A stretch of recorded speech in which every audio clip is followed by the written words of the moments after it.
Esta fotografia de 1907 parecia apenas um retrato de família comum, até que especialistas ampliaram a imagem e descobriram algo profundamente perturbador sobre a menina aos fundos. Doutora Helena Rodrigues encarava a fotografia em preto e branco na tela de seu computador no Laboratório de Restauração Digital do Museu Imperial de Petrópolis, Rio de Janeiro. Era junho de 2024 e ela vinha digitalizando e restaurando fotografias do início do século XX há meses, como parte de um projeto que documentava a vida cotidiana no Brasil pós-abolição. Esta imagem específica a incomodava profundamente. A fotografia, datada de 1907, mostrava uma família posada no jardim de uma fazenda. No centro, um homem e uma mulher de aproximadamente 40 anos, vestidos formalmente. Ao lado deles,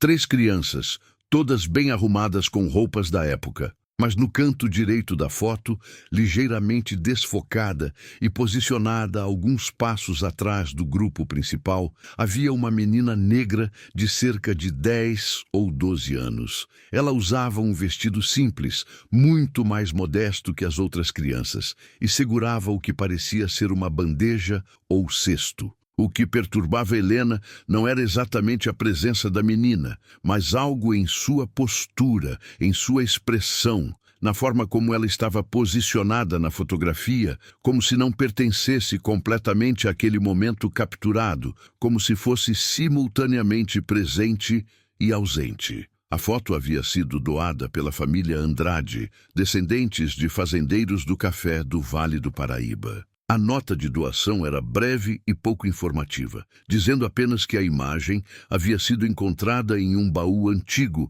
na fazenda da família em Vassouras. No verso da fotografia original, antes da digitalização, alguém havia escrito em tinta desbotada apenas nomes e uma data. Família Andrade, Francisca ao fundo, 1907. Helena começou o processo padrão de restauração digital, usando software especializado para melhorar a qualidade da imagem centenária. Ela ajustou o contraste, reduziu manchas causadas pelo tempo, aumentou a nitidez dos rostos. Foi quando decidiu ampliar a seção onde a menina Francisca estava posicionada que seu coração disparou. Ali, visíveis apenas com ampliação e ajuste digital da imagem, havia marcas ao redor dos pulsos e tornozelos da menina. Marcas circulares, escuras, inconfundíveis, cicatrizes de grilhões, ferro pesado usado para prender pessoas escravizadas. Helena afastou-se da tela sentindo náusea.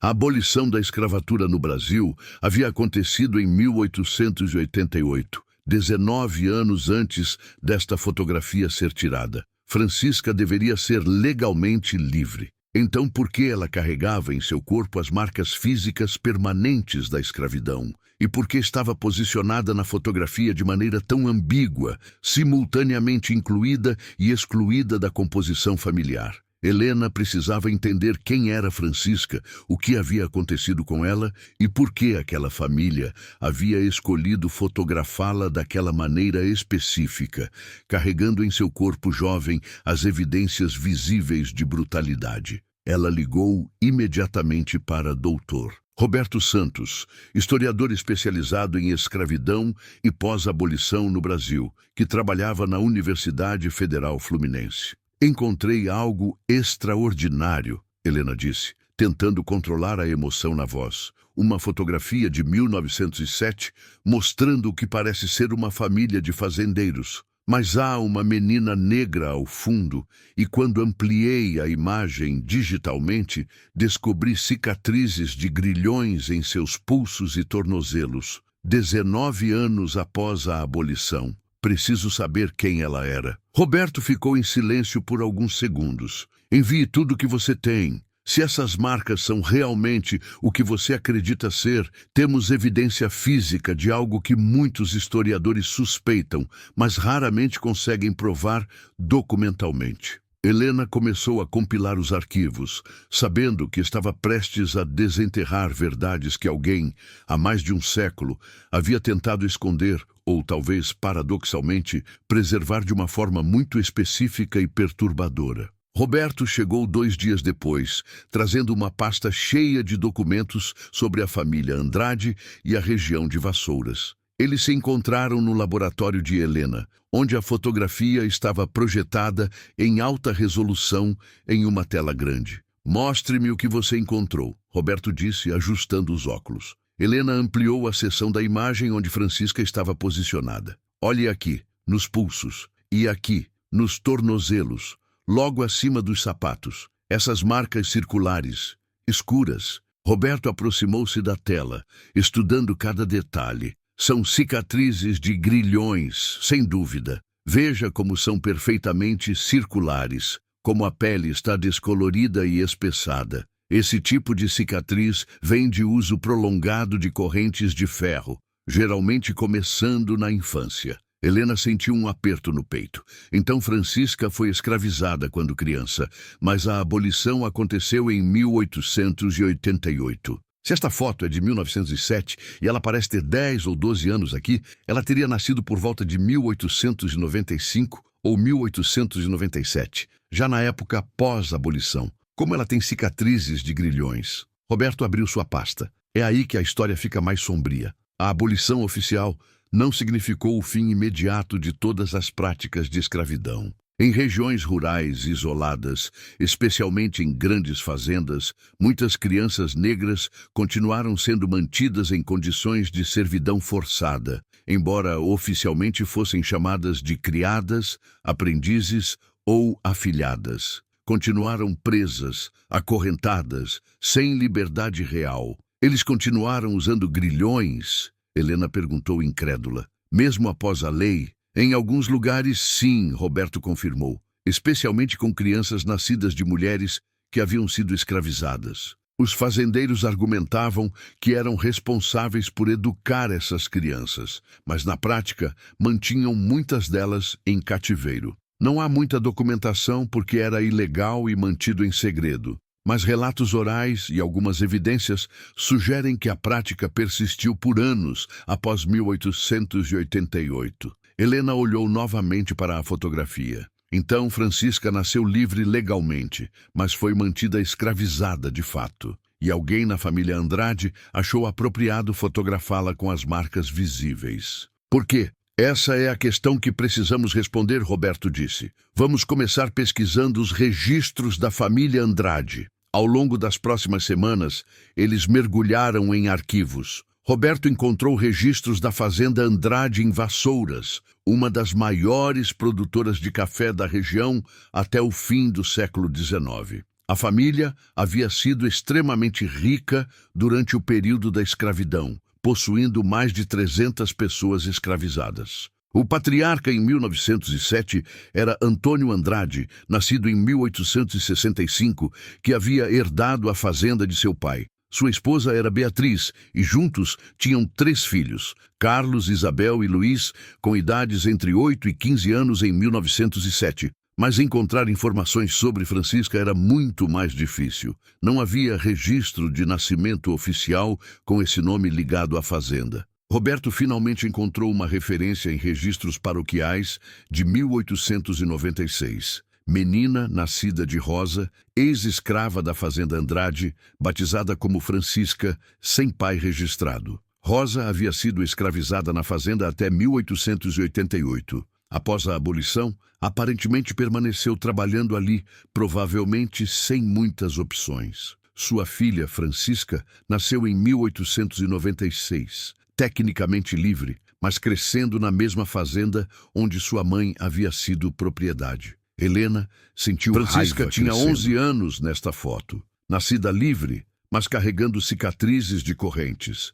Como isso foi permitido? Quem a acorrentou? Por que ninguém fez nada? Roberto tinha uma teoria sombria. Se Francisca foi acorrentada desde muito pequena, talvez aos 4 ou 5 anos, isso explicaria as cicatrizes profundas visíveis na foto. Crianças escravizadas eram frequentemente acorrentadas quando os senhores temiam que fugissem ou simplesmente para estabelecer controle. Mesmo após 1888, em fazendas isoladas, essas práticas continuaram em segredo. Mas fotografá-la assim, Helena não conseguia entender. Por que criar um registro permanente? Então, Helena encontrou algo crucial. Um pequeno caderno, parte dos documentos doados pela família, que havia sido catalogado, mas ainda não examinado completamente. O caderno continha anotações de Beatriz Andrade, a matriarca da família, escritas entre 1905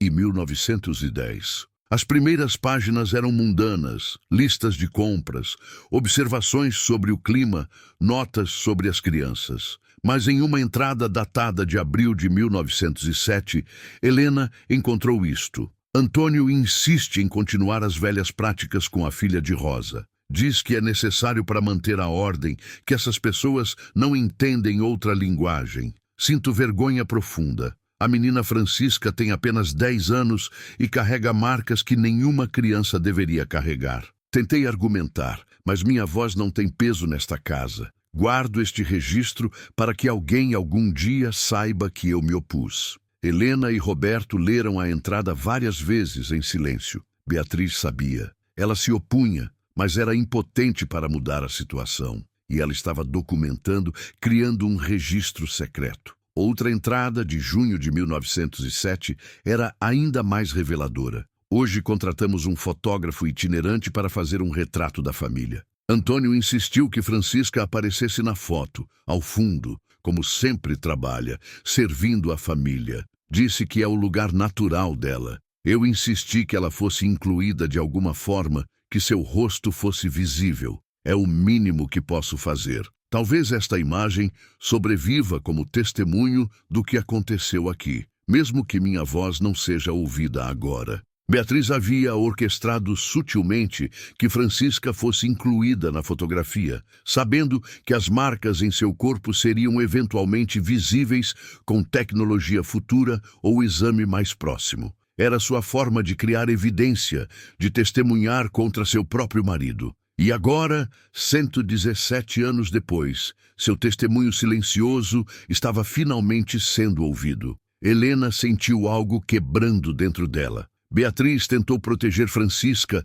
da única forma que podia, criando um registro que sobreviveria. Mas ela não conseguiu salvá-la das correntes, da violência, do sofrimento diário. Roberto a sentiu gravemente. Mulheres em situação de Beatriz tinham pouco poder real. Ela dependia completamente do marido, economicamente e socialmente. Desafiá-lo abertamente poderia resultar em ela mesma ser isolada, punida ou até considerada louca e institucionalizada. Então, ela fez o que pôde, documentou e esperou. Agora, eles precisavam descobrir o que havia acontecido com Francisca. O caderno de Beatriz tinha mais entradas, mas nenhuma mencionava diretamente Francisca após 1907. Então, em uma entrada de 1910, Helena encontrou isto. Francisca partiu durante a noite há 3 dias. Rosa, sua mãe, está desesperada. Antônio está furioso,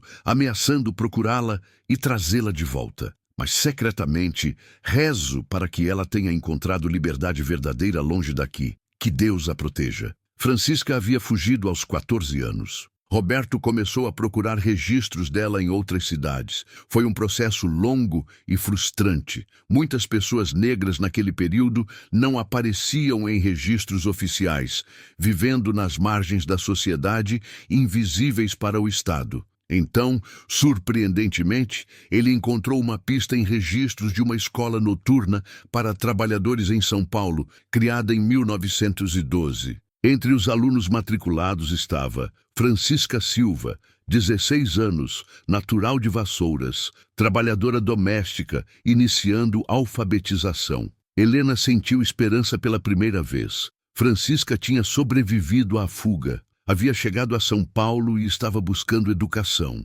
Roberto encontrou mais. Registros de casamento de 1918 mostravam Francisca Silva, 22 anos, casando com Miguel Santos, 25 anos, operário. Testemunhas incluíam membros de uma comunidade negra em São Paulo. Censos subsequentes os mostraram vivendo juntos, tendo filhos, construindo uma vida. Francisca havia sobrevivido, escapado, reconstruído sua existência longe da fazenda onde havia sido mantida em cativeiro ilegal. Mas Helena Queria encontrar as próprias palavras de Francisca, se existissem. Seria possível que ela tivesse deixado algum testemunho? A resposta veio de um lugar inesperado. Roberto contactou associações de genealogia afro-brasileira, explicando o que haviam descoberto. Uma pesquisadora chamada Júlia respondeu 2 semanas depois. Minha avó contava histórias sobre sua mãe, Francisca,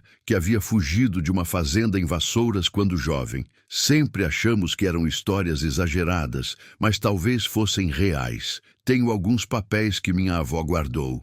Helena e Roberto viajaram para São Paulo para encontrar Júlia, uma mulher de 60 anos que trabalhava como professora. Ela os recebeu em sua casa, trazendo uma pequena caixa de madeira. Minha bisavó Francisca guardava isso, Júlia explicou. Minha avó sempre disse que eram muito importantes, mas nunca entendi completamente por quê. Dentro da caixa havia cartas, documentos antigos e um pequeno diário com capa de couro desgastado. Helena abriu com cuidado o diário. As primeiras páginas eram de 1912, a caligrafia incerta, claramente de alguém aprendendo a escrever. Uma entrada dizia: "Meu nome é Francisca, tenho 16 anos. Estou aprendendo a escrever para que minha história não desapareça, como desapareceram as histórias de tantos outros. Nasci livre em 1896, mas não conheci liberdade até fugir em 1910. Fui mantida acorrentada desde os 5 anos de idade na fazenda da família Andrade. As lágrimas embaçaram a visão de Helena enquanto continuava lendo. Francisca escreveu: "O senhor Antônio me colocou em correntes quando eu tinha 5 anos, porque tentei seguir minha mãe quando ela ia trabalhar nas lavouras. Ele disse que criança negra precisa aprender seu lugar desde cedo. As correntes eram pesadas, machucavam meus pulsos e tornozelos. Usei por anos, sendo liberada apenas para realizar tarefas domésticas sob supervisão. À noite, era acorrentada novamente. Minha mãe chorava, mas não podia fazer nada. Ela também não era livre de verdade, apenas não usava correntes visíveis. A senhora Beatriz às vezes olhava para mim com tristeza, mas tinha medo do marido. Uma vez, quando eu tinha 10 anos, ela insistiu que um fotógrafo me incluísse em um retrato da família. Não entendi por que na época, mas ela me olhou nos olhos antes da fotografia e sussurrou: "Alguém precisa saber, alguém precisa ver." Helena estava soluçando agora. Beatriz havia tentado comunicar através da fotografia e Francisca havia entendido, mesmo que apenas anos depois. Francisca continuava: "Fugi aos 14 anos durante uma noite sem lua. Corri descalça por quilômetros, as cicatrizes em meus pulsos e tornozelos ardendo. Cheguei a uma cidade onde ninguém me conhecia. Trabalhei em casas, juntei dinheiro, aprendi a ler e escrever. Casei, tive filhos, construí uma vida que era minha, não de nenhum senhor. Mas as marcas no meu corpo nunca desapareceram. Meus filhos perguntavam sobre elas. Eu dizia que eram cicatrizes de um tempo ruim que havia passado. Agora, escrevendo isso em 1912, 2 anos após minha fuga, quero que fique registrado. A abolição da escravidão em 1888 foi uma mentira para muitas crianças negras como eu. Continuamos escravizados, acorrentados, sem direitos, sem voz. Sobrevivi. Mas quantos não sobreviveram? Quantas histórias foram enterradas, esquecidas, apagadas? Se você está considerando se inscrever neste canal, deixe este ser o momento. Histórias como a de Francisca não podem ser esquecidas, e ao se inscrever, você ajuda a manter viva a memória daqueles que lutaram por liberdade verdadeira. Histórias reais, impactantes, que transformam como vemos o passado e o presente. Roberto segurou a mão de Júlia. Sua bisavó era uma sobrevivente extraordinária. E ela deixou este testemunho para que a verdade não fosse esquecida. Júlia estava chorando também. Sempre soubemos que ela havia sofrido, mas não sabíamos os detalhes. Minha avó sempre falava que Francisca tinha marcas no corpo e nunca explicava completamente de onde vinham.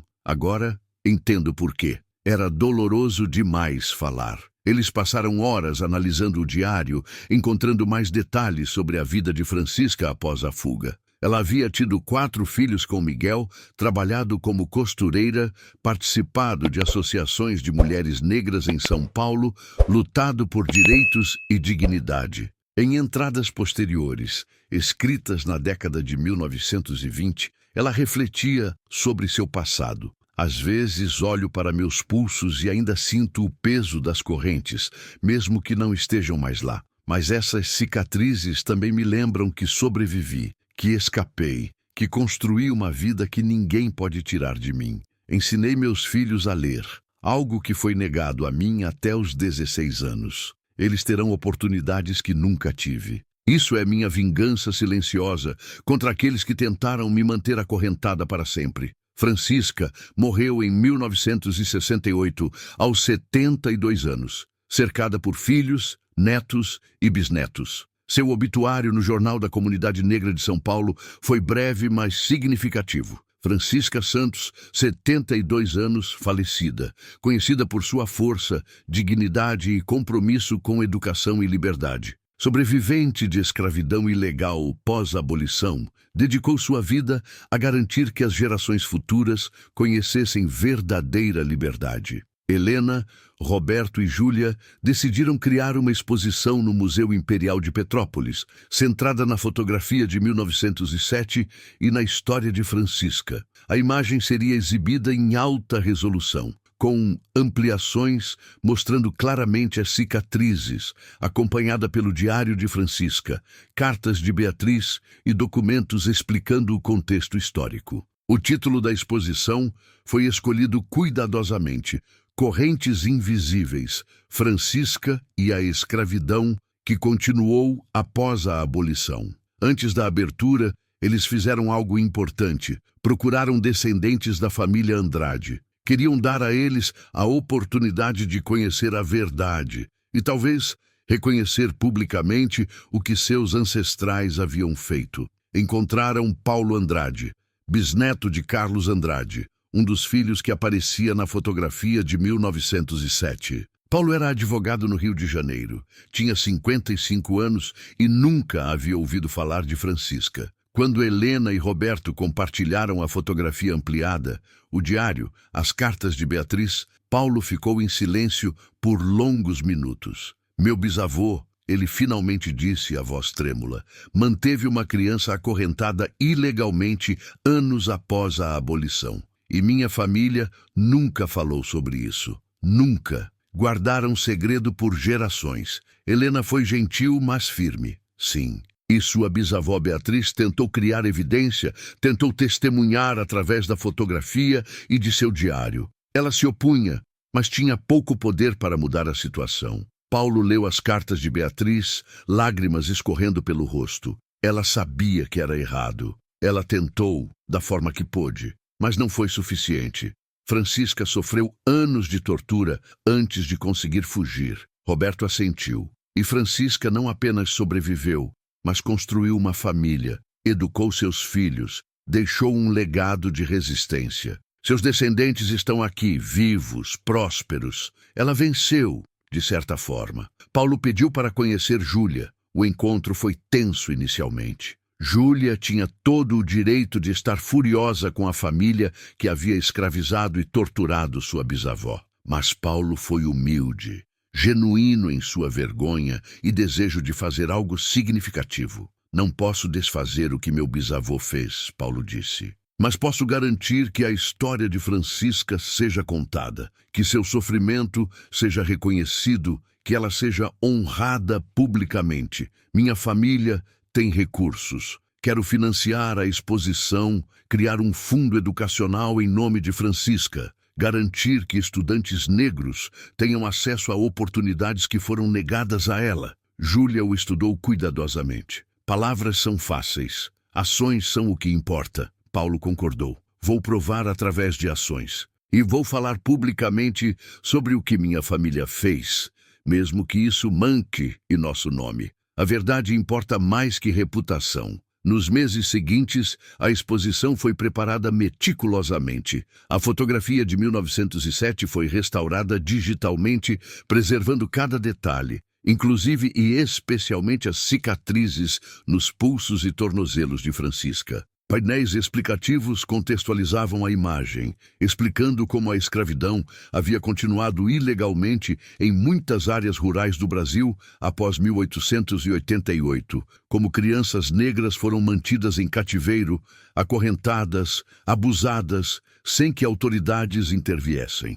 O diário de Francisca foi transcrito integralmente, sua caligrafia incerta, mas determinada, preservada em fotografias de alta qualidade, ao lado das transcrições. Visitantes poderiam ler suas próprias palavras, sentir sua dor, sua força, sua recusa em ser esquecida. As cartas de Beatriz também foram incluídas, mostrando a complexidade moral de uma mulher que se opunha à crueldade, mas não tinha poder para detê-la, que tentou criar testemunho, sabendo que sua voz sozinha não seria ouvida. A exposição incluía ainda uma seção sobre a vida de Francisca após a fuga, mostrando fotografias dela mais velha com sua família, documentos de seus filhos e netos educados, evidências de que ela havia construído uma vida de dignidade e significado apesar do trauma inicial. E finalmente havia uma seção sobre os descendentes.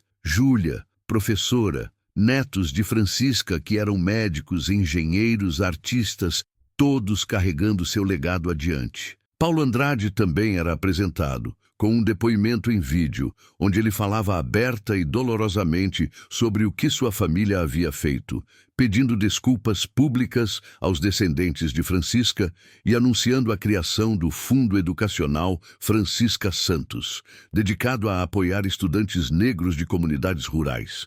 A exposição abriu em março de 2025. A galeria estava lotada. Historiadores, ativistas, descendentes de pessoas escravizadas, educadores, jornalistas e pessoas comuns que haviam ouvido sobre a descoberta. Júlia estava lá com sua família estendida, mais de 20 descendentes de Francisca, representando 5 gerações. Paulo Andrade também estava presente, claramente desconfortável, mas determinado a enfrentar a verdade sobre sua família. Helena fez a abertura oficial, explicando como a fotografia havia sido descoberta, como a ampliação digital revelara as cicatrizes, como a investigação subsequente desenterrara uma história que muitos prefeririam manter enterrada. A verdade é frequentemente escondida em plena vista, Helena disse. Esta fotografia existiu por 117 anos, vista por inúmeras pessoas que olharam e não viram, ouviram e escolheram não questionar. Francisca estava ali o tempo todo, suas cicatrizes invisíveis a olho nu, mas permanentemente gravadas na imagem, esperando que alguém finalmente olhasse de verdade e perguntasse: quem era essa menina e o que aconteceu com ela? Roberto falou sobre o contexto histórico, explicando que a história de Francisca não era única, que centenas ou talvez milhares de crianças negras haviam sido mantidas em situações similares após 1888, que a abolição oficial não significara liberdade imediata e real para e todos. Júlia foi a última a falar, segurando uma cópia emoldurada da fotografia de 1907, onde sua bisavó aparecia. Minha bisavó Francisca sofreu horrores que nenhuma criança deveria sofrer, Júlia disse, voz firme apesar das lágrimas. Foi acorrentada dos 5 aos 14 anos. Carregou cicatrizes físicas e emocionais pelo resto da vida. Mas ela não permitiu que isso a definisse completamente. Ela fugiu, construiu uma família, educou seus filhos, lutou por dignidade e direitos. Ela se recusou a ser esquecida. E agora, por causa desta fotografia que minha bisavó Beatriz insistiu em criar, por causa do diário que Francisca escreveu, por causa de pessoas como doutora Helena e doutor Roberto, que se importaram em investigar, a história dela finalmente será conhecida amplamente. Isso não desfaz o sofrimento, mas garante que ele não foi em vão, que significou algo, que ensina algo às gerações futuras. A exposição se tornou uma das mais visitadas na história do Museu Imperial. Escolas, Traziam alunos para ver a fotografia, aprender sobre Francisca, discutir como a abolição da escravidão foi um processo longo e incompleto, como racismo e desigualdade persistiram por gerações. A fotografia de 1907 foi analisada por especialistas em todo o Brasil e internacionalmente.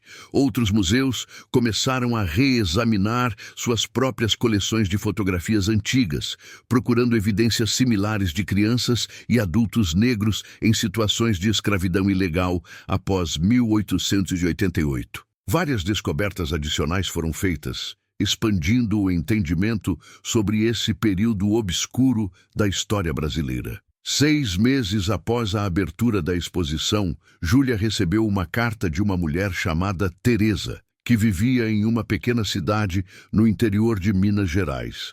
A carta dizia: "Vi notícias sobre a exposição de sua bisavó Francisca. Minha avó, que faleceu há 15 anos aos 93 anos, costumava contar uma história sobre uma menina chamada Francisca, que havia chegado à nossa cidade em 1910, fugindo de uma fazenda em Vassouras. Minha avó, que também era negra e havia sido escravizada até 1888, ajudou Francisca a se esconder por algumas semanas antes de ela seguir para São Paulo. Minha avó sempre dizia que Francisca era corajosa e determinada, que tinha cicatrizes terríveis nos pulsos, mas um espírito inquebrável. Pensei que você gostaria de saber que sua bisavó teve ajuda em sua jornada, que houve pessoas que se importaram e a protegeram." Júlia compartilhou a carta com Helena e Roberto. Era mais uma peça do quebra-cabeça, mais uma confirmação de que Francisca havia sido real, de que sua fuga havia sido perigosa e apoiada por redes de pessoas que entendiam a injustiça e tentavam ajudar. A história de Francisca começou a ser incluída em currículos escolares em vários estados brasileiros. Livros didáticos passaram a mencionar não apenas a abolição oficial em 1888, mas também a continuação ilegal da escravidão por anos depois, usando Francisca como exemplo documentado. Um documentário foi produzido mesclando a fotografia de 1907, imagens do Diário de Francisca, entrevistas com Júlia e seus familiares e análise de historiadores sobre o contexto mais amplo. O documentário foi exibido em festivais de cinema, ganhando prêmios e alcançando audiências que nunca visitariam o museu fisicamente. Paulo Andrade cumpriu sua promessa. O Fundo Educacional Francisca Santos foi estabelecido com doação substancial, oferecendo bolsas de estudo integrais para estudantes negros de áreas rurais que desejavam cursar ensino superior. Os primeiros beneficiários foram anunciados 1 ano após a abertura da exposição. 20 jovens cujas oportunidades educacionais eram financiadas em nome de uma mulher que havia sido mantida acorrentada e analfabeta até os 16 anos. Em entrevista para um documentário, Paulo refletiu: "Meu bisavô, Antônio Andrade, cometeu crimes terríveis contra Francisca e provavelmente contra muitas outras pessoas. Minha família se beneficiou de riqueza construída através de escravidão. Não posso mudar isso. Mas posso garantir que o legado da minha família inclua não apenas os crimes, mas também a tentativa de reparação, de reconhecimento, de justiça tardia. Francisca venceu porque sobreviveu e porque sua história agora é conhecida. Meu papel é amplificar essa história e usar recursos da minha família para criar oportunidades que foram negadas a ela." 2 anos após a descoberta inicial, Helena publicou um livro acadêmico intitulado Fotografias da Injustiça: Como imagens preservam verdades escondidas.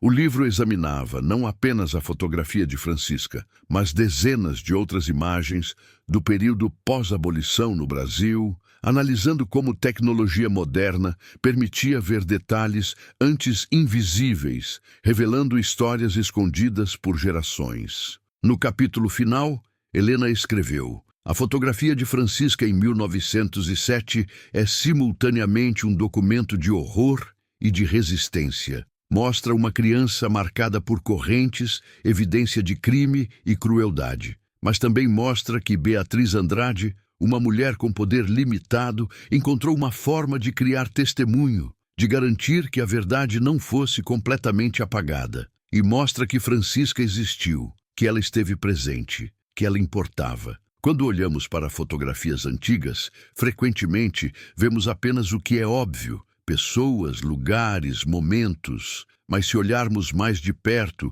com empatia e curiosidade, podemos descobrir histórias inteiras esperando para serem contadas. Cada imagem é um portal para vidas que foram vividas, sofrimentos que foram suportados, resistências que foram travadas. Nosso trabalho como historiadores e como seres humanos é olhar de verdade, perguntar quem eram essas pessoas, o que aconteceu com elas, por que suas histórias importam. Francisca importa porque sua história é única e porque representa milhares de outras histórias similares que nunca foram documentadas, que desapareceram sem deixar rastro. Honramos Francisca contando sua história. E honramos todos aqueles cujas histórias foram perdidas, comprometendo-nos a procurar, a perguntar, a nunca aceitar que o silêncio e o esquecimento são inevitáveis. A exposição permaneceu no Museu Imperial por 3 anos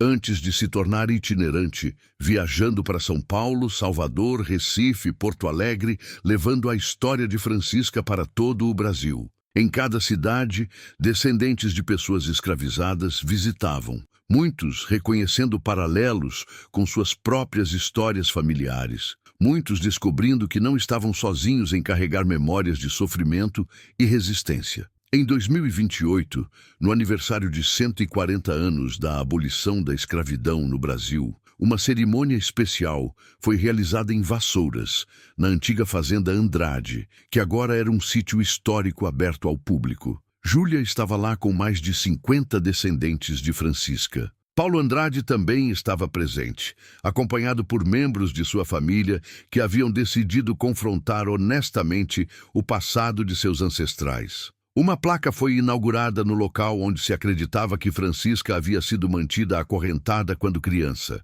A placa dizia: aqui, entre 1901 e 1910, Francisca Santos, nascida livre em 1896, foi ilegalmente mantida em cativeiro e acorrentada pela família Andrade. Aos 14 anos, ela fugiu corajosamente, reconstruiu sua vida em São Paulo e deixou um legado de resistência e dignidade que perdura através de suas gerações de descendentes. Esta placa honra Francisca e todas as crianças negras que sofreram escravidão ilegal após 1888. Suas histórias não serão esquecidas. Júlia falou na cerimônia segurando uma fotografia de Francisca idosa, tirada nos anos 1960. Minha bisavó passou os primeiros 14 anos de sua vida neste lugar, em Correntes, tratada como propriedade quando deveria ser livre. Ela fugiu com nada além de coragem, e ela construiu uma vida que significava algo, que tinha dignidade,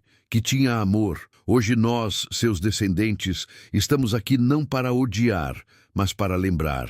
Para garantir que o que aconteceu com ela seja conhecido, que as crianças de hoje aprendam essa história, que nunca mais permitamos que algo assim aconteça novamente. Se você chegou até aqui nesta história, peço que se inscreva em nosso canal. Histórias como a de Francisca precisam ser contadas, compartilhadas, lembradas. Ao se inscrever, você faz parte de uma comunidade que acredita que o passado importa, que a verdade importa, que cada vida tem valor e significado. E se você tem suas próprias histórias familiares, suas próprias descobertas sobre o passado, compartilhe conosco nos comentários. Vamos construir juntos um espaço onde histórias esquecidas possam finalmente ser ouvidas. A cerimônia terminou com um momento de silêncio, seguido por canto. Descendentes de Francisca e outras famílias negras da região cantaram canções que haviam sido passadas através de gerações, canções de sofrimento, mas também de esperança, de resistência, de recusa em ser apagado. De volta ao Museu Imperial de Petrópolis, a fotografia de 1907 permanecia em exibição permanente. Visitantes vinham de todo o mundo para vê-la, para aprender sobre Francisca, para entender como uma única imagem podia conter tantas camadas de verdade, tanto horror quanto resistência, tanta dor quanto esperança. Helena, agora reconhecida internacionalmente por seu trabalho em descobrir histórias escondidas em fotografias antigas, continuava sua pesquisa. Mas ela sempre voltava àquela primeira imagem, aquela menina de 11 anos no canto da fotografia, ligeiramente desfocada, mas inegavelmente presente, carregando cicatrizes que contavam uma história que o mundo havia tentado esquecer. Uma história que agora, finalmente, era conhecida e honrada. E em algum lugar do Brasil, crianças e jovens estudavam a fotografia em suas aulas de história. Aprendiam sobre Francisca, faziam perguntas sobre justiça e liberdade e o que realmente significa ser livre. O legado de Francisca continuava, não apenas através de seus descendentes biológicos, mas através de todos aqueles que aprendiam sua história e se comprometiam a garantir que verdades difíceis nunca fossem escondidas novamente, que cada vida fosse valorizada, que ninguém fosse esquecido.